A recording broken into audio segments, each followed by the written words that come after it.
The hand axe that Barnabas throws definitely hits the lead spider, the one that just got frostbitten.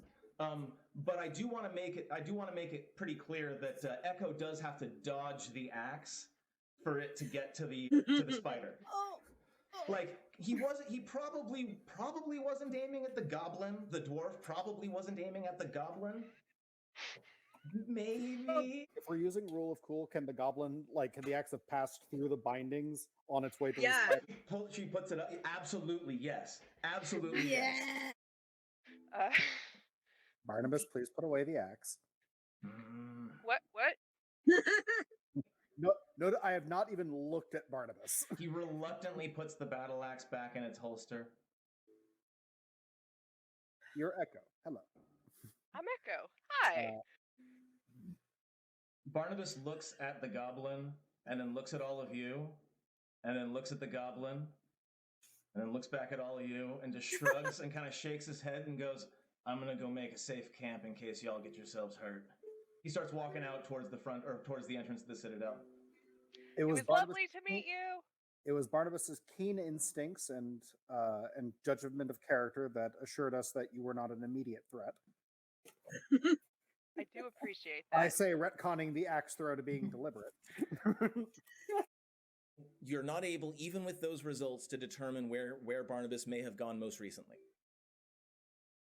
Well, that's not good. No.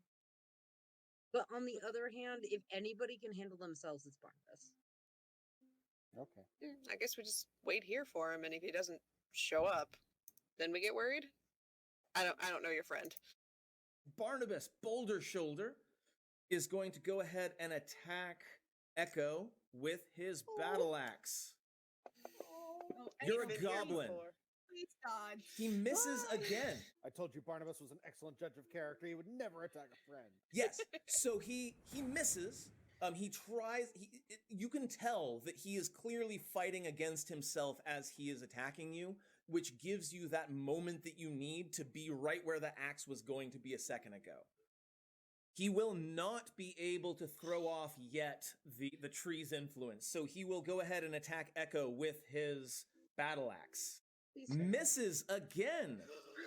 Again, Barnabas's internal struggle. Barnabas's internal struggle is enough to every time just make his axe just a half a second slower than it would be, and that's enough for Echo.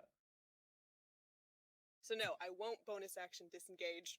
I'm gonna look at Barnabas and say, "Once more, please," and I'm gonna just move. Okay, he'll take his attack.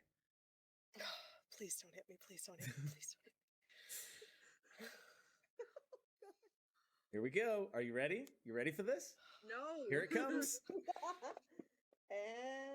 And that is a miss, just barely. Just barely a miss. As I duck under his hammer or axe or whatever it is, I'm gonna turn back to him and say, "I love you, man." Oh, that was so close. Go ahead. I'm gonna use my bonus action to hit Belak. Barnabas moves forward. He will hit Echo hard. No! He will hit Echo hard for max damage. So finally, as Belak is beginning to fall, the Gulthias' tree, despite the fact that it's dead, its hold on Barnabas seems to strengthen. And he manages to pull his axe up and slash Echo aside with his axe.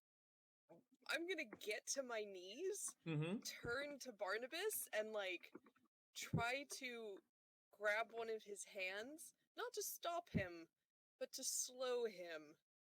And I will begin also helping take off some of the vines. When the vines are removed from Barnabas, he collapses on the ground in a pool of his own blood. He falls to the ground and he passes out from sheer pain and trauma.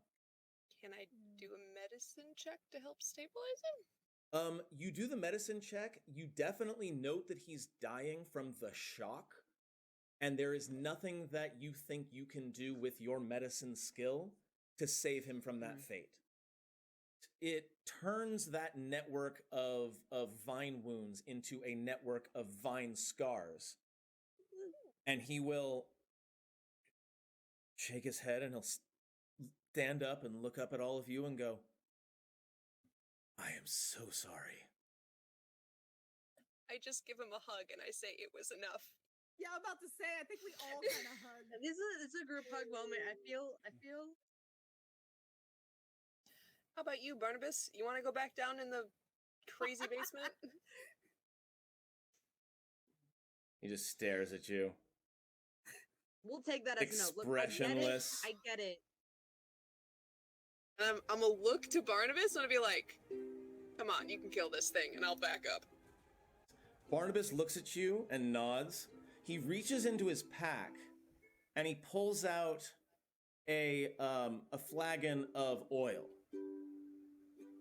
And he sprays it on the troll.